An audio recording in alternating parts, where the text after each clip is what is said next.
ਪੋਹ 'ਚ ਬਾਰਿਸ਼ ਵਸਣ ਲੱਗ ਪਈ। ਪੋਹ 'ਚ ਬਾਰਿਸ਼ ਵਸਣ ਲੱਗ ਪਈ, ਕਿਸੇ ਤੋਂ ਖੁਸ਼ੀਆਂ ਖੱਸਣ ਲੱਗ ਪਈ। ਪੋਹ 'ਚ ਬਾਰਿਸ਼ ਵਸਣ ਲੱਗ ਪਈ, ਕਿਸੇ ਤੋਂ ਖੁਸ਼ੀਆਂ ਖੱਸਣ ਲੱਗ ਪਈ। ਕੱਚੇ ਕੋਠੇ 'ਚ ਆਉਣ ਲੱਗ ਪਿਆ, ਬਾਲ ਗਰੀਬ ਦੇ ਰੋਣ ਲੱਗ ਪਏ। ਤੇ ਕਈ ਮਾਸੂਮਾਂ ਵਾਂਗ ਫਕੀਰਾਂ ਕਹਿੰਦੇ ਗਲ 'ਤੇ ਪਾਟੀਆਂ ਲੀਰਾਂ। ਠੰਡ ਤੋਂ ਅੰਮਾ ਭੁੱਖ ਲੱਗ ਗਈ ਏ, ਠੰਡ ਤੋਂ ਅੰਮਾ ਭੁੱਖ ਲੱਗ ਗਈ ਏ। ਸੁਣ ਕੇ ਬੇਵਾ ਮਰਦੀ ਗਈ ਏ। ਭੁੱਖ ਦਾ ਬੱਦਲ ਪਾਟਾ ਕੋਈ ਨਾ, ਘਰ ਦੇ ਵਿੱਚ ਹਾਈ ਆਟਾ ਕੋਈ ਨਾ। ਬਾਲਾਂ ਭੁੱਖ ਤੋਂ ਸ਼ੋਰ ਮਚਾਇਆ, ਕਹਿਣਾ ਆ ਕੇ ਹਾਲ ਵੰਡਾਇਆ। ਜ਼ਰਦਾਰ ਗਵਾਡੀ ਹਲਿਆ ਕੋਈ ਨਾ, ਅੱਲਾ ਵੀ ਮੀਂਹ ਠਲਿਆ ਕੋਈ ਨਾ।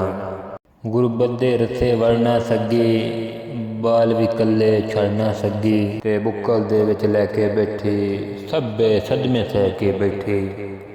ਜੜੀ ਜੁਮੇ ਦੀ ਰੁਕੀ ਕੋਈ ਨਾ, ਹੰਝ ਲਾਚਾਰ ਦੀ ਸੁੱਕੀ ਕੋਈ ਨਾ। ਕੱਦਾਂ ਨੱਪ ਕੇ ਡਿੱਗਦੀ ਡਾਂਦੀ, ਡੇਰੇ ਆ ਗਈ ਉੱਠਦੀ ਬਾਂਦੀ।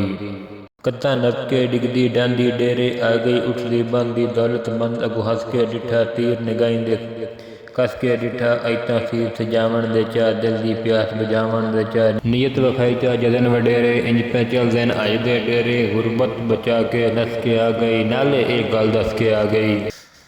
ਫਰਜ਼ ਹਯਾ ਦਾ ਭਰਿਆ ਕੋਈ ਨੂੰ, ਤੇ ਨਾਲੇ ਰੱਬ ਤੋਂ ਡਰਿਆ ਕੋਈ ਨੂੰ। ਫਰਜ਼ ਹਯਾ ਦਾ ਭਰਿਆ ਕੋਈ ਨੂੰ, ਨਾਲੇ ਰੱਬ ਤੋਂ ਡਰਿਆ ਕੋਈ ਨੂੰ। ਇਤਨੀ ਕਰਤੇ ਪਿੱਛਾਂ ਬੰਨੀ, ਗੱਲ ਸਰਦਾਰ ਦੀ ਲੈ ਗਈ ਸੰਨੀ।